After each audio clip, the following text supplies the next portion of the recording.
O controle de Esparta sobre os territórios da Lacônia e da Messênia foi um processo de expansão militar que marcou profundamente a história dessa cidade-estado. Esparta, localizada na região sul do Peloponeso, estava originalmente centrada na Lacônia, onde seus primeiros reis consolidaram a cidade como um poder militar crescente. No entanto, à medida que a população aumentava e a necessidade por recursos se tornava mais urgente, os espartanos buscaram expandir suas fronteiras. A Lacônia, já controlada pelos espartanos, oferecia uma base sólida, mas não era suficiente para sustentar o crescente exército e a população em constante treinamento para a guerra. A expansão começou no final do século VIII antes da era cristã, quando Esparta lançou sua campanha para conquistar a vizinha Messênia. Essa rica e fértil região era altamente cobiçada, e a conquista não foi simples. O conflito prolongou-se por décadas, em uma série de guerras conhecidas como as Guerras Messênias. A Primeira Guerra Messênia durou aproximadamente 20 anos. Após uma série de batalhas sangrentas e cercos estratégicos, Esparta finalmente venceu por volta de 720 antes da era cristã. Os messênios, porém, não aceitaram passivamente a derrota, e a Segunda Guerra Messênia eclodiu no século VII antes da era cristã. Essa segunda revolta foi igualmente feroz, mas, no final, os espartanos conseguiram manter o controle. O resultado dessas guerras foi a subjugação dos messênios, que foram transformados em ilotas. Os ilotas eram uma classe de servos semi-escravos que trabalhavam a terra em benefício dos espartanos, especialmente nas ricas terras agrícolas da Messênia. Essa conquista forneceu a Esparta uma base econômica sólida, pois a produção agrícola dos ilotas sustentava a elite militar espartana.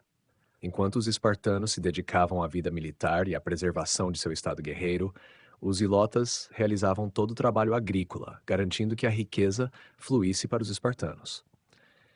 Esse sistema de opressão e controle, no entanto, criou uma tensão constante. Os ilotas, frequentemente tratados com brutalidade, ocasionalmente se revoltavam, forçando Esparta a manter uma vigilância rigorosa e, em alguns casos, a realizar campanhas anuais para reprimir possíveis revoltas, conhecidas como Crypteia. Esse medo de revolta era um dos motores por trás do foco espartano na disciplina militar e no treinamento constante de sua população. Assim, o controle de Esparta sobre a Lacônia e a Messênia foi mantido não apenas pela força militar, mas também por um sistema social rigidamente estruturado, bem, em que uma minoria dominante se sustentava através da exploração de uma vasta classe subjugada. Essa estrutura de poder definiu a sociedade espartana por séculos, permitindo que a cidade-estado florescesse militarmente, mas também limitando sua flexibilidade e criando uma dependência perigosa da submissão constante dos ilotas. A estrutura social de Esparta era altamente hierárquica e refletia sua ênfase na disciplina militar e na manutenção do poder sobre a vasta população de ilotas. A sociedade espartana estava dividida em três grupos principais: os esparciatas, ou cidadãos espartanos plenos, os periecos, habitantes livres, mas sem plenos direitos, e os ilotas, servos semi-escravos. A relação entre esses grupos era marcada por controle, opressão e uma rígida separação de funções. Os esparciatas, cidadãos espartanos plenos. Os esparciatas formavam a elite de Esparta, os únicos com direitos políticos e militares completos. Para ser um esparciata era necessário nascer de pais espartanos e passar pela agogê, o rigoroso sistema de educação militar que começava na infância. O objetivo da agogê era formar cidadãos completamente dedicados à guerra, à disciplina e à preservação do Estado. Essa formação incluía treino físico extenuante, privação, endurecimento emocional e treinamento em combate. Os esparciatas não eram agricultores nem comerciantes.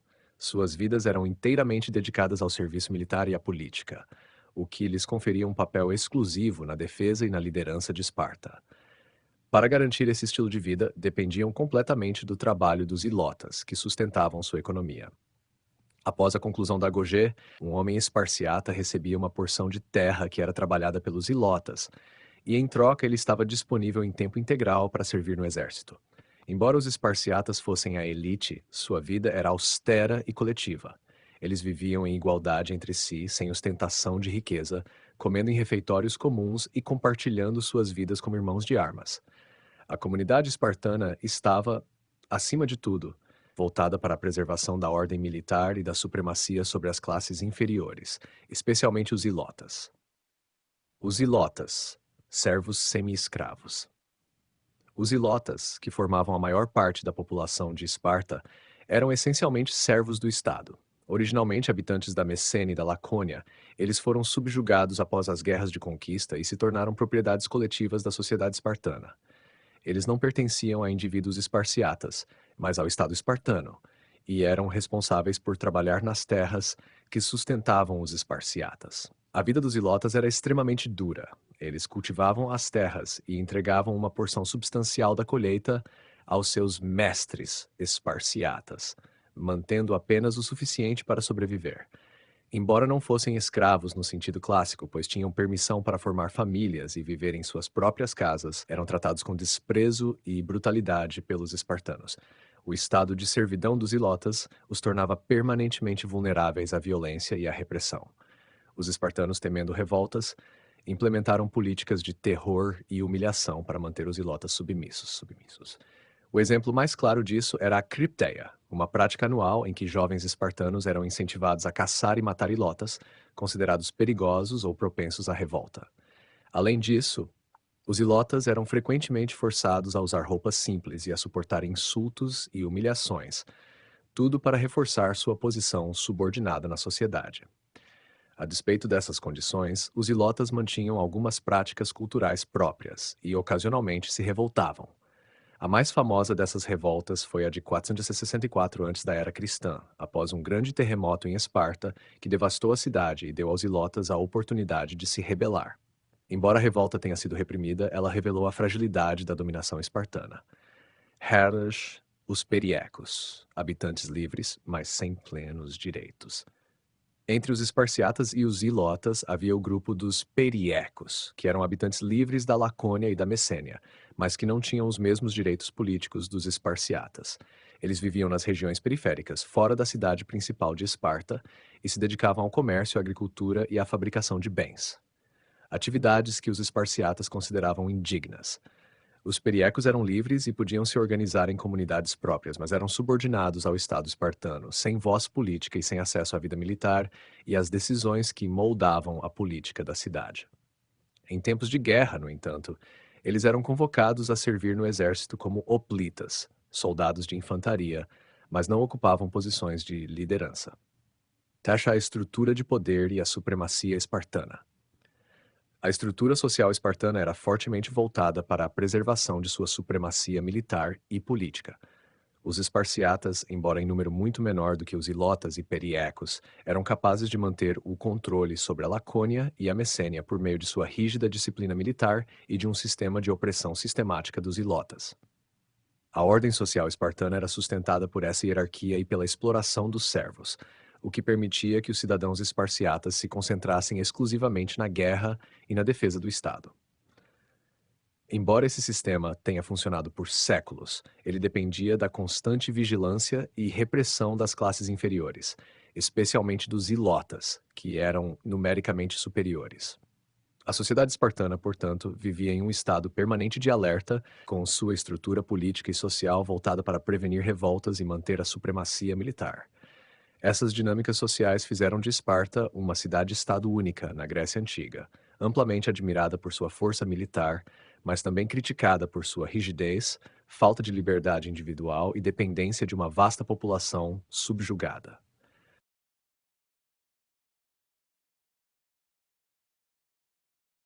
As reformas de Solon em Atenas, realizadas no início do século VI antes da era cristã, marcaram um ponto crucial na história da cidade, abrindo o caminho para o desenvolvimento da democracia ateniense.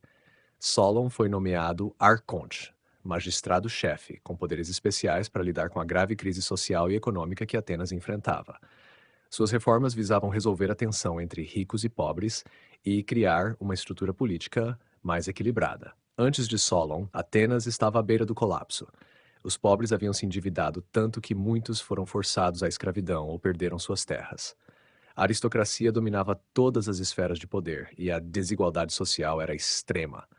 Nesse contexto, as reformas de Solon foram divididas em quatro áreas principais: as reformas econômicas, políticas, sociais e judiciais.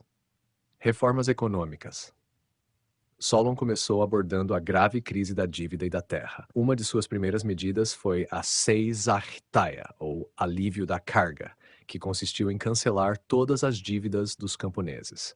Ele aboliu a prática da escravidão por dívida, em que os cidadãos atenienses que não podiam pagar suas dívidas eram forçados à escravidão. Aqueles que já estavam escravizados por causa de dívidas foram libertados, e as terras confiscadas devido a essas dívidas foram devolvidas aos seus donos originais. Além disso, ele proibiu que os cidadãos atenienses oferecessem a si mesmos ou suas famílias como garantia para empréstimos no futuro, impedindo que a pobreza extrema levasse à escravidão. A seisachtheia aliviou a pressão sobre os pequenos proprietários e agricultores e restaurou a liberdade pessoal de muitos cidadãos. Solon também incentivou o crescimento econômico e a produção de bens agrícolas e artesanais, especialmente voltados para a exportação. Ele estabeleceu leis que promoviam a diversificação da agricultura, limitando o plantio exclusivo de cereais e incentivando o cultivo de oliveiras, que produziam azeite para a exportação. Além disso, incentivou o desenvolvimento do comércio e da indústria artesanal, fundamentais para o crescimento econômico da cidade. Formas políticas. Solon também promoveu mudanças significativas na estrutura política de Atenas, estabelecendo um sistema mais inclusivo e representativo. Ele reorganizou a sociedade ateniense com base na riqueza, em vez da ancestralidade, dividindo os cidadãos em 4 classes censitárias, de acordo com sua renda agrícola anual. 1. Pentacosio medimnoi. A classe mais alta, formada pelos cidadãos que podiam produzir 500 ou mais medinos de cereais por ano. 2. Hippeis. Cidadãos que podiam produzir entre 300 e 500 medimnos por ano e tinham recursos para manter cavalos e servir na cavalaria. 3. Zeugitai, aqueles que podiam produzir entre 200 e 300 medimnos por ano, geralmente pequenos proprietários que podiam arcar com o equipamento necessário para servir como hoplitas, soldados de infantaria. 4. Tétis, a classe mais baixa, composta por aqueles que produziam menos de 200 medimnos por ano, trabalhadores braçais e agricultores pobres. A principal novidade dessas reformas foi que, embora o poder político ainda estivesse relacionado à riqueza, as classes mais baixas passaram a ter algum grau de participação política. Os Pentacosio medimnoi e os Hippeis podiam ocupar os principais cargos políticos e militares, enquanto os Zeugitai podiam ocupar cargos menores e participar das assembleias. Já os Tétis podiam votar na Assembleia Popular, Ecclesia, uma medida significativa de inclusão, ainda que limitada.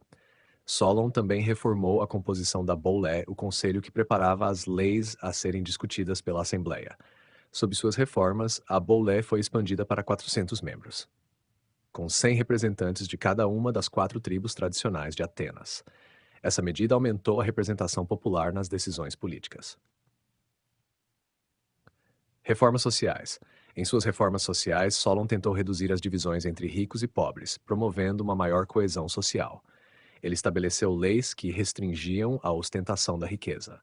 Um exemplo importante foi a limitação dos gastos nos funerais, que antes eram ocasiões em que as famílias aristocráticas exibiam seu poder e riqueza de maneira exagerada.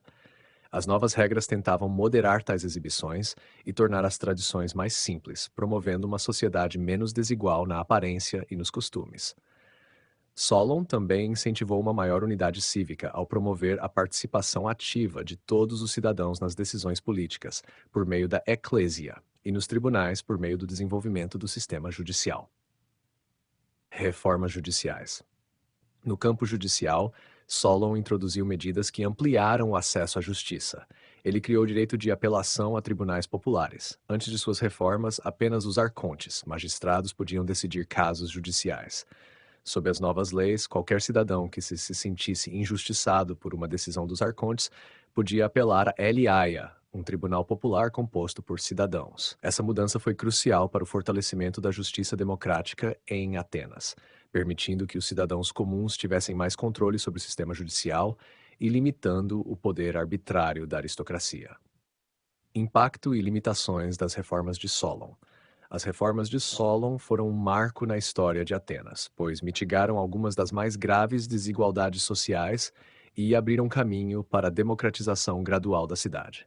Ao abolir a escravidão por dívidas e expandir a participação política, ele tentou equilibrar as tensões entre ricos e pobres e criar uma sociedade mais estável e inclusiva. No entanto, suas reformas não resolveram completamente os problemas de Atenas. As divisões de classe continuaram, e a exclusão dos tetos dos cargos mais altos mantinha o controle político em grande parte nas mãos dos ricos.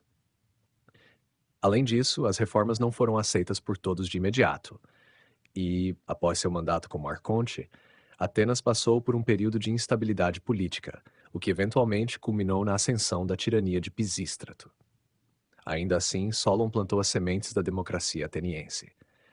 Ele estabeleceu uma base legal e política que, ao longo das décadas seguintes, seria expandida e desenvolvida até chegar à forma de democracia direta que Atenas viria a ter no século seguinte. No período das reformas de Solon, Atenas enfrentava uma crescente disparidade entre ricos e pobres. A diferença entre essas classes era visível em praticamente todos os aspectos da vida social, econômica e política da cidade. Essa tensão entre os grandes proprietários de terras e os pequenos agricultores endividados foi o principal motivo que levou Solon a implementar suas reformas, visando evitar uma ruptura social e estabilizar a cidade. Ricos. Os ricos em Atenas, também conhecidos como a aristocracia, eram compostos principalmente por grandes proprietários de terras e membros de famílias nobres que controlavam não apenas a economia agrícola, mas também as principais instituições políticas. Muitos desses aristocratas vinham de linhagens antigas e poderosas, conhecidas como eupátridas, bem-nascidos, que tinham privilégios herdados e mantinham a maior parte do poder em suas mãos. Os aristocratas possuíam vastas extensões de terra, cultivadas por trabalhadores assalariados ou escravos. A riqueza deles não vinha do comércio ou da indústria, mas da produção agrícola, especialmente de cereais, azeite e vinho, produtos fundamentais na economia ateniense. Além da agricultura, os ricos também monopolizavam os cargos políticos mais importantes antes das reformas de Solon, como magistratura, que era reservado para os membros dessa classe. A aristocracia também se destacava pela ostentação de seu poder e riqueza. As cerimônias funerais e festivais eram ocasiões em que as elites exibiam sua riqueza e influência. As famílias nobres realizavam funerais luxuosos e era comum que as exibições públicas de poder econômico se transformassem em fontes de ressentimento entre os cidadãos mais pobres.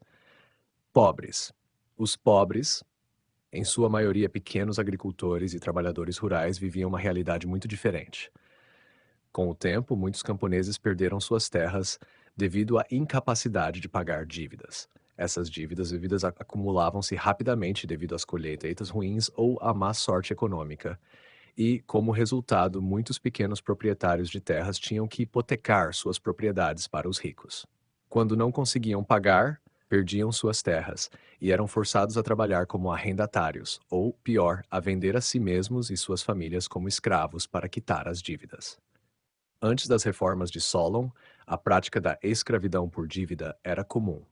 Isso significava que um cidadão pobre que não pudesse pagar seus credores aristocráticos podia ser forçado a entregar a si mesmo ou seus filhos à servidão. Muitos camponeses então perderam sua liberdade pessoal e passaram a trabalhar nas terras de seus credores aristocratas, exacerbando a desigualdade e o ressentimento social.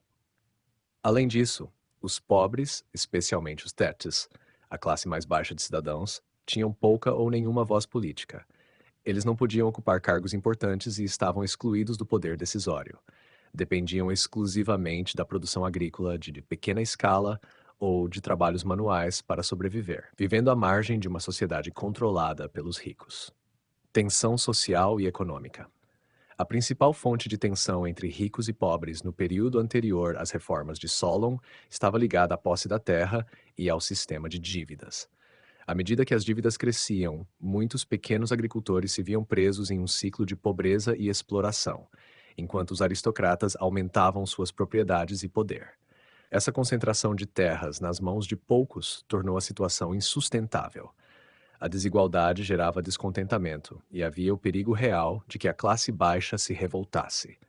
Houve demandas para que se redistribuíssem as terras ou se cancelassem as dívidas, o que levou a uma crescente pressão social.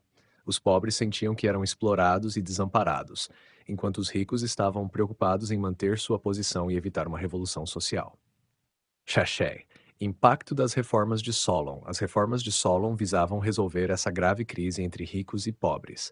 A Seisachtheia foi fundamental nesse processo, pois aboliu as dívidas e libertou aqueles que haviam sido escravizados por causa delas. Solon também proibiu que os cidadãos atenienses usassem a si próprios como garantia para empréstimos, prevenindo que futuras gerações caíssem na servidão. No entanto, as reformas de Solon não redistribuíram terras, o que era uma das principais demandas dos pobres. Embora ele tenha aliviado a pressão econômica imediata, a aristocracia continuou a possuir vastas propriedades, e os pequenos agricultores não tiveram acesso a uma maior igualdade de posse de terras. Essa limitação significou que, embora as tensões tenham diminuído temporariamente, a desigualdade de longo prazo entre ricos e pobres continuou a existir. Politicamente, Solon ampliou a participação política das classes mais baixas, permitindo que os Zeugitai e até mesmo os Tétes, os cidadãos mais pobres, participassem da Eclésia, Assembleia Popular, ainda que de maneira limitada. As reformas políticas deram às classes mais baixas alguma influência, mas o controle dos cargos mais altos permaneceu nas mãos dos mais ricos, principalmente os Pentacosiomedimnoi e os Hípeis. Diferenças cotidianas. No cotidiano, as diferenças entre ricos e pobres em Atenas eram evidentes. Os ricos viviam em casas grandes e confortáveis, possuíam escravos para realizar o trabalho manual e tinham tempo para participar da política, dos banquetes, símposi e das discussões filosóficas. Eles podiam se dar ao luxo de investir em educação, treinamento militar e outras atividades que reforçavam seu status social. Os pobres, por outro lado, trabalhavam arduamente para sobreviver.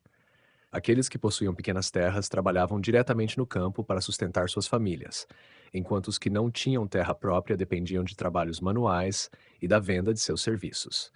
A vida dos pobres era marcada pela escassez de recursos, falta de tempo para lazer ou educação e pela constante preocupação com a subsistência. Conclusão.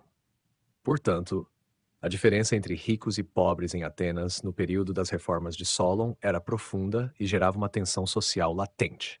Enquanto os ricos monopolizavam a terra, o poder político e a influência social, os pobres lutavam para manter sua liberdade e meios de subsistência.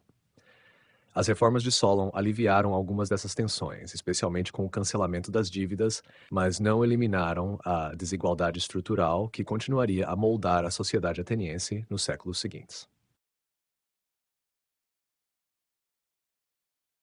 A tirania de Pisístrato, que governou Atenas em 3 ocasiões entre 561 e 527 a.C., foi um período marcante para a história política e social da cidade. Embora tenha assumido o poder de maneira autocrática, Pisístrato foi popular entre diversas camadas sociais devido às suas políticas que beneficiavam os pequenos agricultores e artesãos. Seu governo pode ser entendido como uma tirania benigna, que soube equilibrar as tensões sociais e consolidar a economia ateniense. Antes da ascensão de Pisístrato, Atenas vivia um período de instabilidade política. A cidade era dominada pela aristocracia, composta por grandes proprietários de terras, conhecidos como eupátridas, que detinham o poder no sistema oligárquico. Os pequenos agricultores, que frequentemente caíam em dívida e podiam até ser escravizados por isso, sofriam sob esse regime desigual. Além disso, uma nova classe urbana emergente de comerciantes e artesãos buscava maior participação política. Pisístrato aproveitou essas tensões para se apresentar como defensor das classes populares. Ele primeiro chegou ao poder através de um golpe, mas foi deposto em 2 ocasiões antes de retornar de forma definitiva em 546 a Psoro. Uma vez consolidado no poder, ele manteve a estrutura aristocrática, mas soube enfraquecer as grandes famílias aristocráticas, sem eliminá-las, introduzindo reformas que atenderam aos interesses das classes mais baixas. No campo econômico, Pisístrato promoveu a agricultura e a colonização, incentivando a produção de oliveiras e o comércio de azeite, que se tornaram produtos importantes para a economia ateniense. Também investiu em obras públicas, como a construção de templos e aquedutos, o que gerou empregos para a população urbana. O sistema político durante sua tirania não se afastou formalmente da estrutura democrática que estava em desenvolvimento, mas na prática, ele centralizou o poder em si mesmo. Pisístrato manteve as instituições políticas da cidade, como a Assembleia e o Areópago, mas controlava as decisões por meio de alianças e da colocação de seus partidários em posições-chave. Socialmente, seu governo trouxe alívio para os pequenos proprietários e agricultores ao introduzir a prática da reforma agrária e fornecer empréstimos aos camponeses. Isso ajudou a aliviar a pressão das dívidas e impediu a concentração de terras nas mãos dos aristocratas. Além disso, Pisístrato buscou legitimidade política promovendo festivais religiosos e culturais, como as Dionísias, que uniam as classes sociais em celebrações cívicas e religiosas, consolidando um senso de identidade comum entre os cidadãos atenienses. Após sua morte, seus filhos Hiparco e Hípias assumiram o poder, mas o governo deles foi menos popular, o que levou ao fim da tirania em 510 a.C.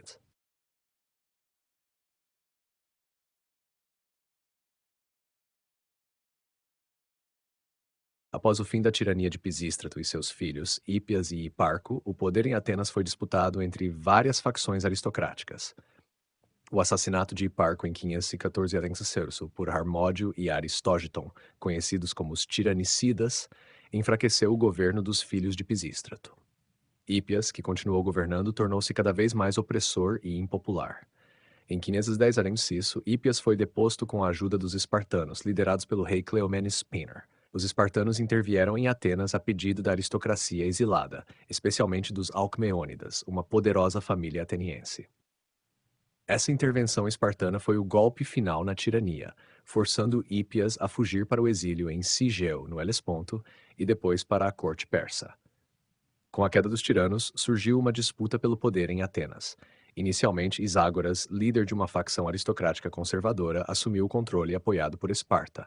No entanto, essa sua tentativa de governar de maneira autoritária, com o apoio de Cleómenes, encontrou forte resistência popular. Foi nesse contexto de crise que Clístenes, membro da família dos Alcmeônidas e defensor de reformas democráticas, conseguiu conquistar o apoio do povo. Ele se tornou o principal líder de Atenas e introduziu uma série de reformas que lançariam as bases da democracia ateniense. Entre as mudanças, destacou-se a reorganização das tribos atenienses e a criação de novas instituições políticas, como a Bulé, Conselho de 500 Cidadãos, que ampliaram a participação popular no governo. As reformas de Clístenes marcaram o início da democracia ateniense e o fim da influência oligárquica direta na política. O governo de Clístenes, que começou por volta de 508 a Alcipício, foi um ponto de inflexão na história de Atenas, marcando o início de uma democracia mais participativa. Sua liderança surgiu após o colapso da tirania e a breve ascensão de facções aristocráticas. Clístenes, membro da influente família Alcmeônida, é mais lembrado por suas reformas que remodelaram o sistema político ateniense, ampliando a participação dos cidadãos e enfraquecendo o poder das antigas famílias aristocráticas. Contexto social e econômico. A sociedade ateniense da época de Clístenes era profundamente marcada por divisões entre as classes sociais. A aristocracia, composta pelas antigas e poderosas famílias, ainda detinha grande parte da riqueza e do controle político, enquanto os pequenos agricultores, artesãos e comerciantes formavam maioria da população. A crise social que antecedeu o governo de Clístenes era em parte resultado de décadas de desigualdade, exacerbada por dívidas e pela concentração de terras. O desenvolvimento econômico de Atenas também estava em transformação. A cidade se tornava cada vez mais um centro comercial, com um porto ativo no Pireu que ligava Atenas ao mundo mediterrâneo. O comércio e o crescimento urbano favoreceram a formação de novas classes sociais, especialmente entre os comerciantes e artesãos, que passaram a exigir maior participação política. Após a queda dos Pisistrátidas, o cenário político se polarizou. As reformas de Clístenes surgiram para evitar que a aristocracia recuperasse completamente o poder e para atender à crescente demanda das classes médias e baixas por uma participação mais ampla no governo. Ele aproveitou o momento para implementar mudanças que visavam enfraquecer as antigas divisões entre facções aristocráticas regionais e consolidar a unidade de Atenas. Reformas de Clístenes. Clístenes fez uma série de reformas que foram cruciais para o desenvolvimento da democracia ateniense. Suas principais mudanças foram: 1. Reorganização das tribos. Clístenes reformou completamente o sistema tribal de Atenas. Em vez das antigas 4 tribos baseadas em linhagens aristocráticas, ele criou 10 novas tribos, formadas a partir de 3 regiões distintas: cidade, costa e interior. Cada tribo era composta por demes, aldeias ou distritos, de todas as regiões, de modo que as alianças políticas regionais e de classe fossem diluídas. Essa reorganização territorial teve um impacto profundo, pois unia cidadãos de diferentes partes de Atenas, incentivando uma identidade política comum. Duandes. Conselho dos 500. Uma das reformas mais importantes foi a criação da Bulé, um conselho composto por 500 membros, 50 de cada uma das novas tribos. Esse conselho era responsável por preparar a agenda da Assembleia, Eclésia, a principal instituição democrática onde os cidadãos podiam votar e discutir políticas públicas. A Bulé permitia uma representação mais equitativa de todas as tribos, independentemente de sua riqueza ou localização. Must 3. Aumento da participação popular. Clístenes ampliou significativamente o número de cidadãos que podiam participar diretamente na política. A Assembleia se tornou o centro da vida política ateniense, onde as principais decisões eram tomadas por voto direto dos cidadãos. Embora a cidadania fosse restrita a homens atenienses livres, essa foi uma grande inovação, pois dava voz a pequenos proprietários e artesãos. 4. Introdução do ostracismo. Clístenes também introduziu o ostracismo, um mecanismo pelo qual os cidadãos podiam votar para exilar qualquer pessoa que considerassem uma ameaça à democracia. Esse exílio temporário, geralmente por 10 anos, não implicava perda de bens ou direitos civis, mas era uma forma de proteger o sistema democrático de possíveis tiranos ou figuras políticas com poder excessivo. Impacto e significado. As reformas de Clístenes foram fundamentais para consolidar o conceito de isonomia, igualdade perante a lei, e de participação mais ampla na política. Ele também ajudou a reduzir o poder das famílias aristocráticas, dividindo as tribos e reconfigurando o sistema político para enfraquecer as rivalidades regionais. Isso trouxe maior coesão entre os cidadãos de Atenas e preparou o caminho para a evolução da democracia direta, que atingiria seu auge no século V a.C., Séclea, sob Péricles. Em termos econômicos, o governo de Clístenes refletiu as mudanças sociais que ocorriam na cidade. O aumento do comércio e a expansão territorial de Atenas promoveram uma nova dinâmica de riqueza e influência. Isso beneficiou as classes mercantis e artesãs, que começaram a ganhar mais poder e voz política, enquanto a aristocracia gradualmente perdeu sua preeminência exclusiva. No entanto, vale destacar que a democracia de Clístenes não era inclusiva em termos modernos. As mulheres, escravos e estrangeiros não tinham direitos políticos. Mesmo assim, foi um avanço significativo na história política ocidental, representando um afastamento decisivo de governos autocráticos e oligárquicos, criando uma sociedade onde o debate público e a participação cidadã direta ganharam centralidade. Essas reformas tiveram efeitos duradouros, influenciando profundamente a história posterior de Atenas e servindo como um modelo de democracia para gerações futuras.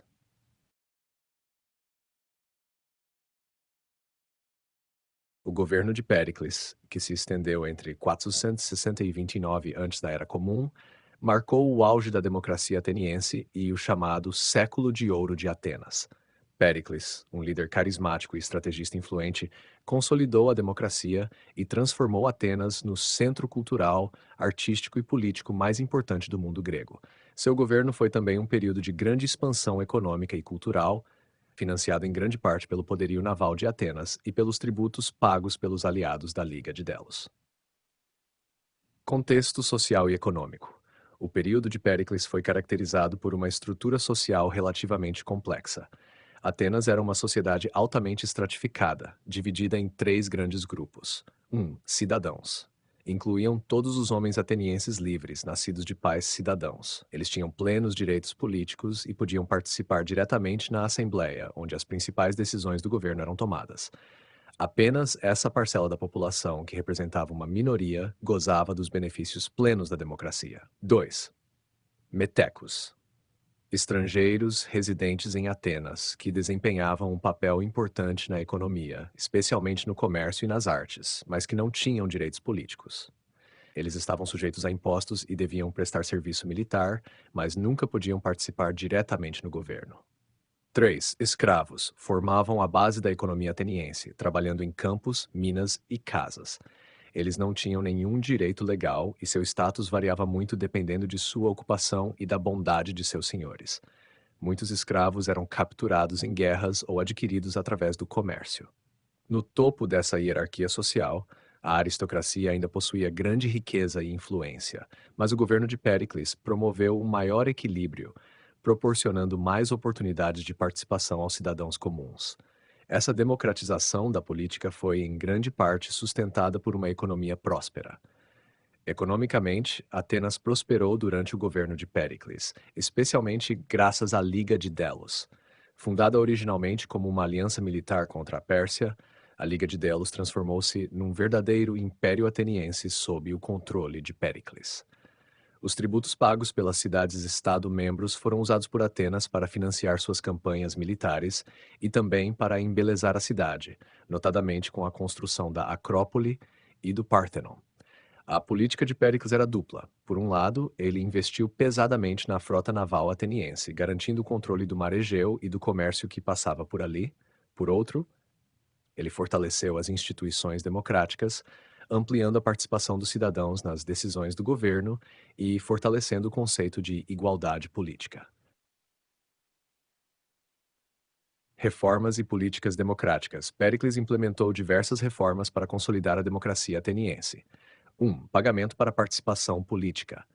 Ele introduziu o pagamento para os cidadãos que participavam da bulé e dos tribunais, garantindo que até os mais pobres pudessem se dedicar à vida pública.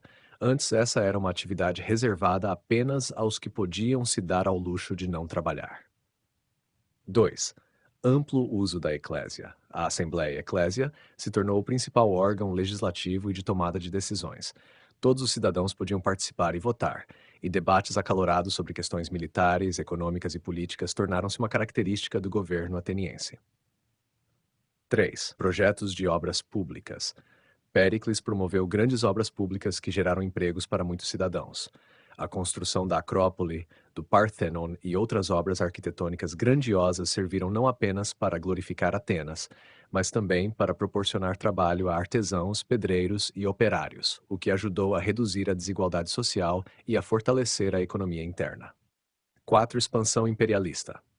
Embora Péricles seja lembrado por suas reformas democráticas, ele também conduziu uma política imperialista.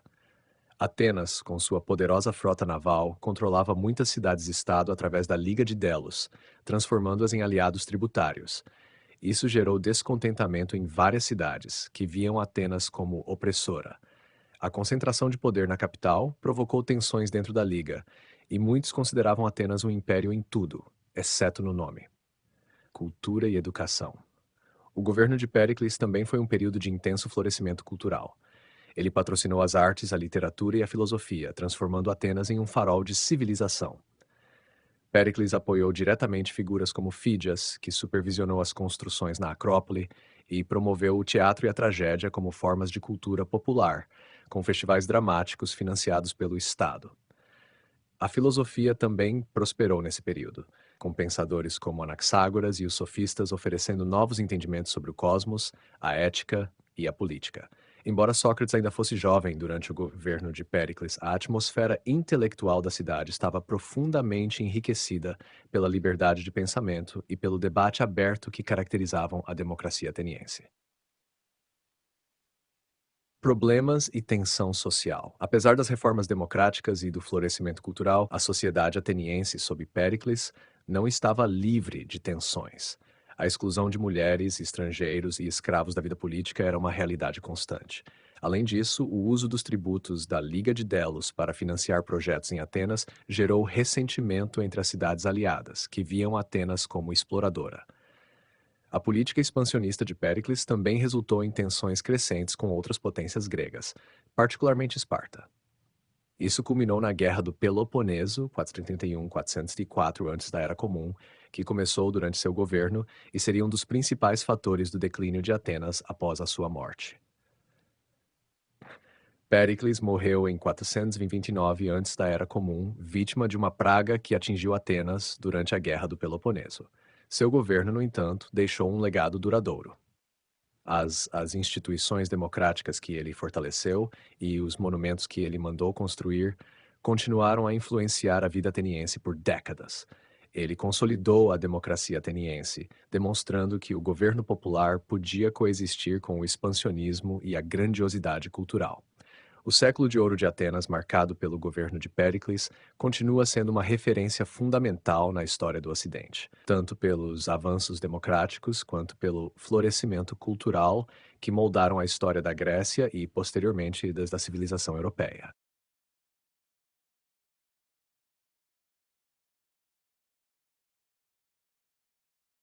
A frota naval ateniense foi o coração do poder militar e político de Atenas, especialmente durante o período de Péricles e no auge da Liga de Delos.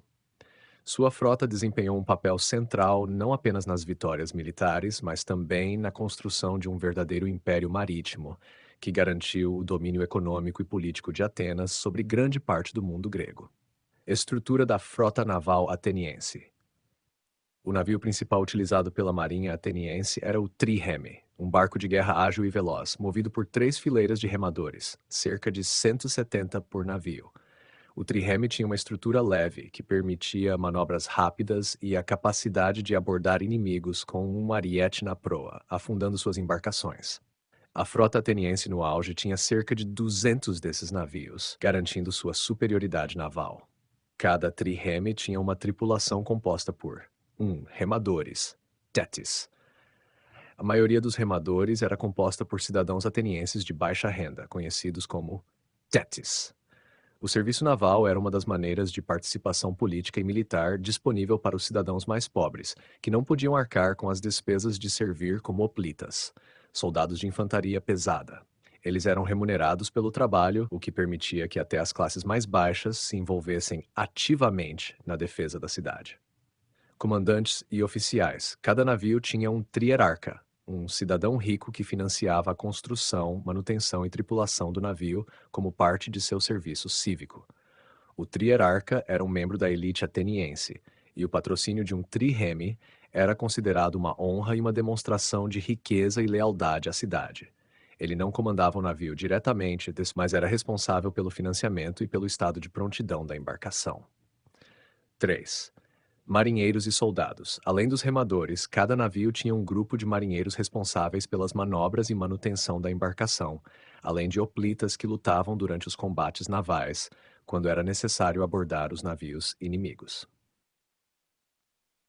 Administração política da frota. A gestão da frota naval era um aspecto central da política ateniense, especialmente porque ela estava diretamente vinculada ao poder econômico e à segurança da cidade.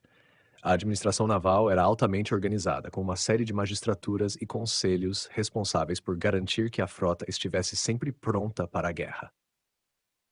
1. Estrategos. Os principais responsáveis pelo comando militar, incluindo a frota, eram os estrategos, eleitos anualmente pelos cidadãos na Assembleia. Atenas geralmente elegia 10 estrategos, que tinham poderes militares e políticos amplos. Péricles, por exemplo, foi eleito estratego repetidamente, o que lhe deu controle direto sobre a marinha e permitiu que ele conduzisse a política naval de forma eficaz. 2. Trierarcas.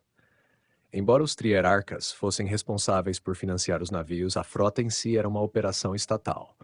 O Estado ateniense arrecadava tributos, principalmente através da Liga de Delos, e investia diretamente na construção e manutenção dos triremes. Os trierarcas eram selecionados entre os cidadãos mais ricos e realizavam esse serviço cívico por um ano. Embora fosse uma grande responsabilidade financeira, ser um trierarca também oferecia prestígio e influência política. 3. Financiamento e a Liga de Delos. O financiamento da frota dependia amplamente dos tributos pagos pelos aliados da Liga de Delos, um pacto militar que se transformou em um verdadeiro império sob o controle de Atenas.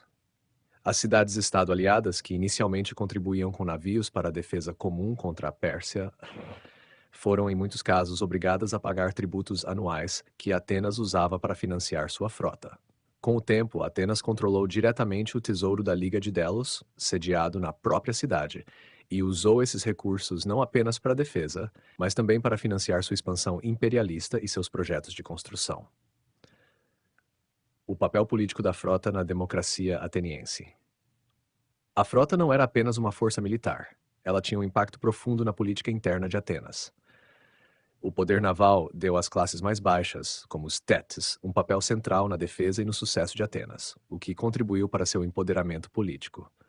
Sob Péricles, o fortalecimento da marinha coincidiu com o fortalecimento da democracia, já que o poder da frota dependia da participação ativa dos cidadãos mais pobres. Esse fato ajudou a consolidar o poder político das camadas populares, que viam na marinha uma fonte de prestígio e participação no destino da cidade. Ao contrário da infantaria hoplita, que era dominada pela aristocracia e pelas classes médias, a marinha era a força dos cidadãos comuns. Isso também ajudou a garantir apoio popular para as políticas imperialistas de Atenas, já que o sucesso da marinha significava mais riqueza, segurança e status para todos. Além disso, a frota naval foi um fator crucial no surgimento do imperialismo ateniense. Controlando o mar Egeu, Atenas podia garantir a fluidez do comércio e dominar as rotas marítimas, o que ampliou seu poder econômico. A superioridade naval também permitiu que Atenas impusesse sua vontade sobre seus aliados da Liga de Delos, transformando-os na prática em estados vassalos. Decadência da frota. O sucesso naval de Atenas foi, no entanto, também uma fonte de conflito. A crescente influência de Atenas sobre seus aliados e o uso dos tributos para enriquecer a cidade, em vez de fortalecer a defesa coletiva, gerou descontentamento. Esse imperialismo levou ao aumento das tensões com Esparta e seus aliados, culminando na Guerra do Peloponeso, 431-404 antes da Era Comum. Durante essa guerra, a frota naval de Atenas enfrentou desafios significativos. Apesar de suas vitórias iniciais, a guerra naval contra Esparta, que havia criado sua própria marinha com o apoio da Pérsia, eventualmente levou ao declínio do poder naval ateniense. A derrota final de Atenas, em 404 antes da Era Comum, marcou o colapso de sua hegemonia marítima e o fim da sua supremacia política no mundo grego. Legado. A frota naval ateniense deixou um legado profundo na história militar e política de Atenas. Ela foi um símbolo de poder, uma ferramenta de expansão imperial e uma base para a democracia, ao integrar os cidadãos de baixa renda nas decisões políticas e militares. Mesmo com a queda de Atenas, o modelo de poder marítimo e a importância das forças navais continuaram a influenciar as futuras potências mediterrâneas. A relação entre ricos e pobres em Atenas durante a Era Clássica, especialmente no período de Péricles, era complexa e refletia tanto as hierarquias sociais e econômicas quanto a dinâmica política da democracia ateniense. A sociedade ateniense era dividida em várias classes sociais, cada uma com um papel específico na economia e na vida pública, e as interações entre essas classes moldavam tanto a política quanto a cultura da cidade. A oligarquia e a aristocracia. Os oligarcas e membros da aristocracia constituíam a elite ateniense. Essas famílias ricas e poderosas, muitas vezes com grandes extensões de terra, mantinham uma influência política e social significativa, mesmo em uma democracia. No período de Péricles, embora houvesse uma maior participação popular na política, as elites ainda dominavam cargos importantes, especialmente aqueles relacionados ao financiamento da frota naval ou a magistraturas de prestígio. A aristocracia ateniense costumava manter seu poder através de redes de patronagem, riqueza acumulada por gerações e funções cívicas importantes. Uma maneira de demonstrar esse poder era através do financiamento de projetos públicos e festivais religiosos, como os trierarcas, que financiavam navios de guerra. Eles também eram, em grande parte, responsáveis pelo financiamento de projetos culturais e artísticos. Os hoplitas. Os hoplitas eram os soldados de infantaria pesada de Atenas e pertenciam às classes médias e altas. Para ser um hoplita, era necessário arcar com o custo de seu próprio equipamento, como armaduras, lanças e escudos, o que significava que essa classe geralmente consistia de pequenos e médios proprietários de terra. Embora os hoplitas não fossem aristocratas, eles tinham mais prestígio social e influência política do que os cidadãos mais pobres.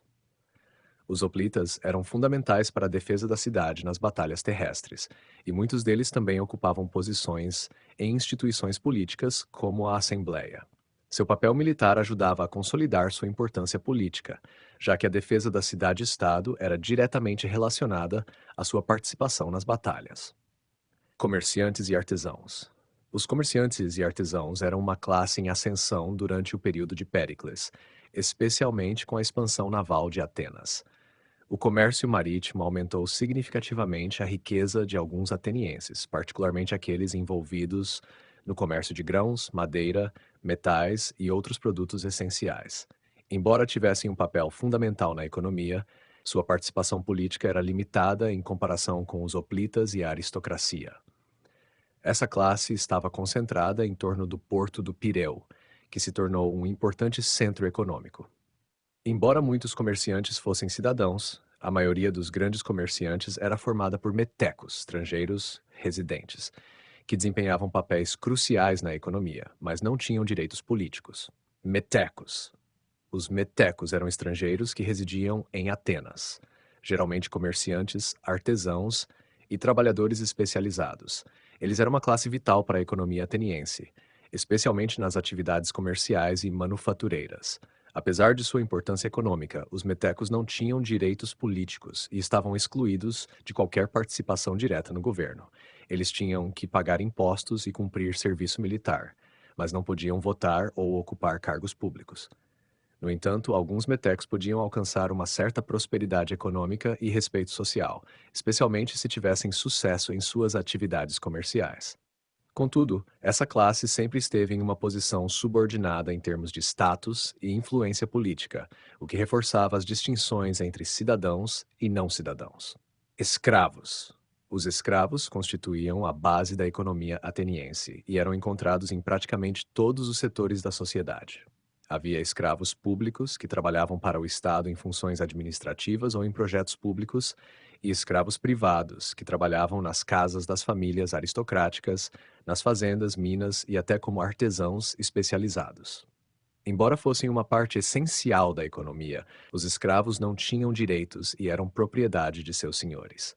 Em Atenas, a escravidão era baseada tanto em conquistas militares, com prisioneiros de guerra transformados em escravos, quanto no comércio de escravos, que envolvia a compra de indivíduos de regiões estrangeiras.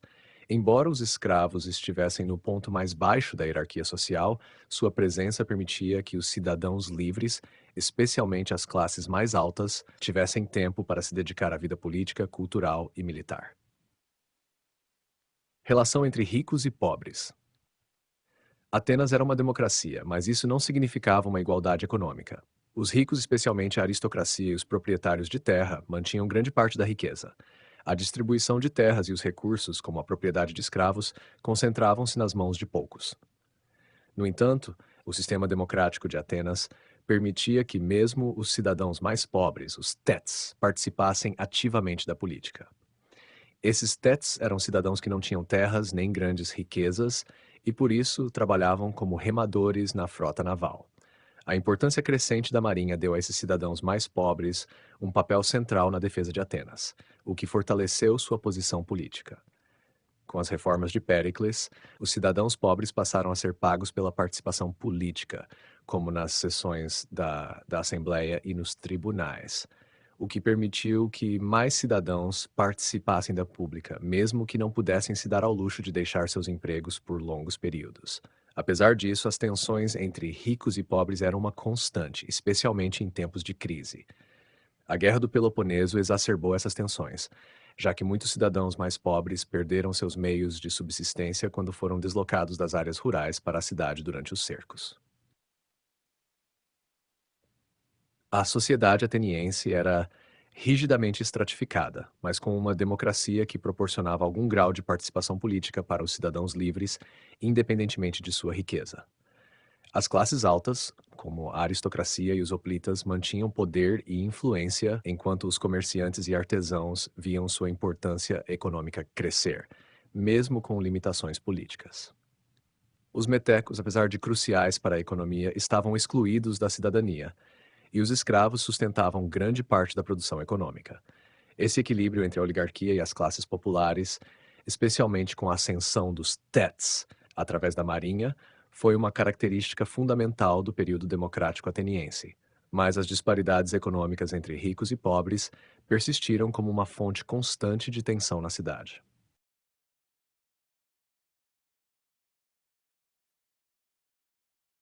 Cleon foi um líder político ateniense de destaque durante a Guerra do Peloponeso, especialmente nos anos após a morte de Péricles, em 429 antes da Era Comum. Ele é frequentemente considerado um dos primeiros demagogos da história de Atenas, conhecido por suas posições agressivas em política externa e pelo seu estilo de liderança populista. Sua ascensão ao poder marcou uma mudança significativa no cenário político ateniense, com uma maior ênfase na participação direta do povo, ao mesmo tempo que adotava uma postura mais belicosa e menos conciliadora em relação a Esparta. Contexto histórico e social. Após a morte de Péricles, Atenas se encontrava em uma situação delicada. A Guerra do Peloponeso, travada contra Esparta e seus aliados, estava em andamento, e a cidade enfrentava problemas internos, como a devastação causada pela peste que havia dizimado parte significativa da população, incluindo o próprio Péricles.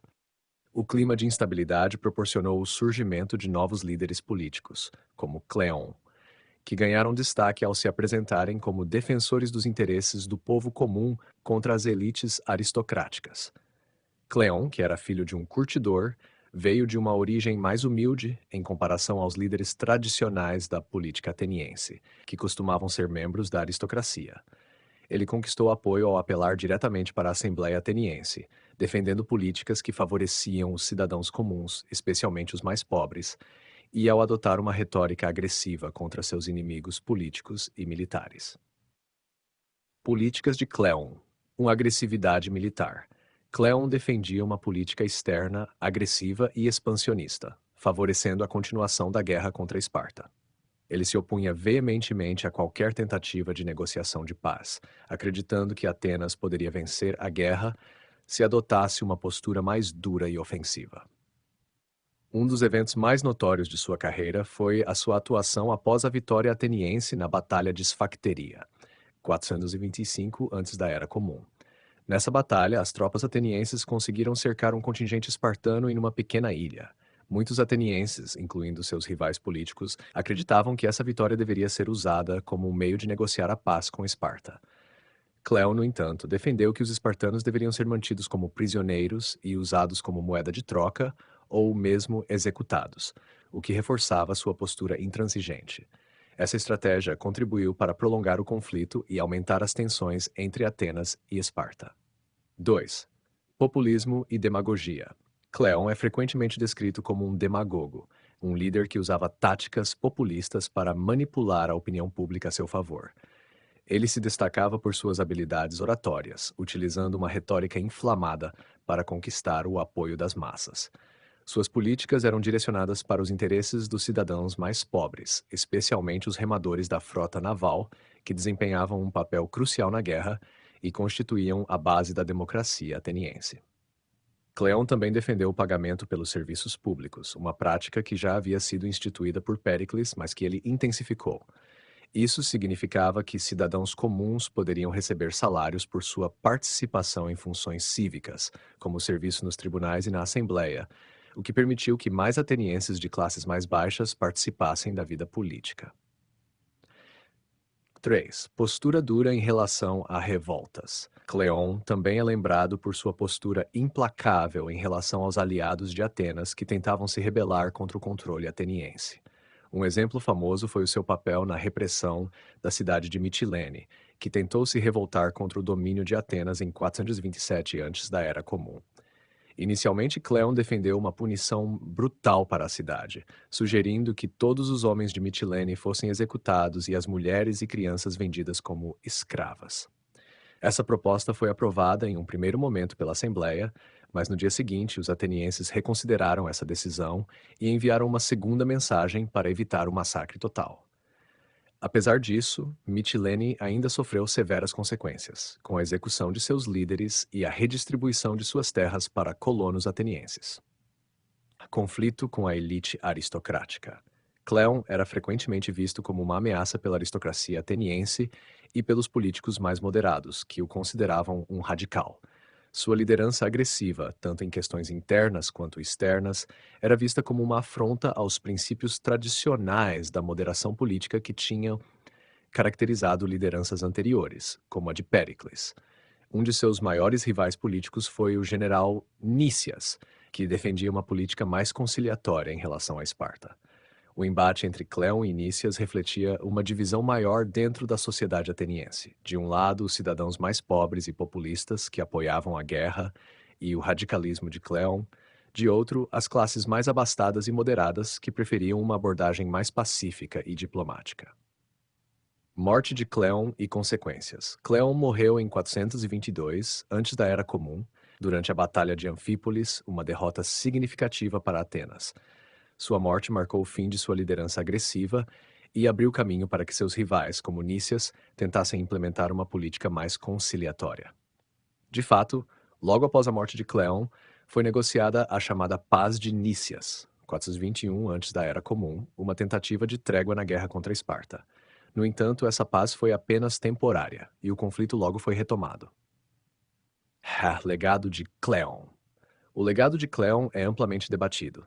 Para alguns historiadores antigos, como Aristófanes e Tucídides, ele é retratado de forma negativa, como um líder oportunista e demagogo que exacerbou as divisões internas de Atenas e prolongou desnecessariamente a Guerra do Peloponeso. Tucídides, em particular, via Cleon como uma figura que corrompeu o processo democrático ateniense ao usar táticas populistas para manipular a Assembleia.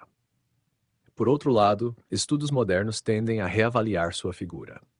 Cleon representava uma nova fase na democracia ateniense, onde os cidadãos mais pobres, especialmente aqueles que serviam na frota naval, encontraram em seu governo uma voz que defendia seus interesses. Sua política populista e agressiva foi uma resposta às pressões do conflito prolongado e à crise interna que Atenas enfrentava. Em suma, Cleon foi uma figura central no contexto da Guerra do Peloponeso e na política ateniense, promovendo uma liderança populista, agressiva e inflexível. Seu governo teve um impacto duradouro tanto no curso da guerra quanto nas dinâmicas internas de Atenas, e sua figura continua a ser debatida entre aqueles que o veem como um demagogo oportunista e aqueles que reconhecem seu papel como defensor dos interesses populares.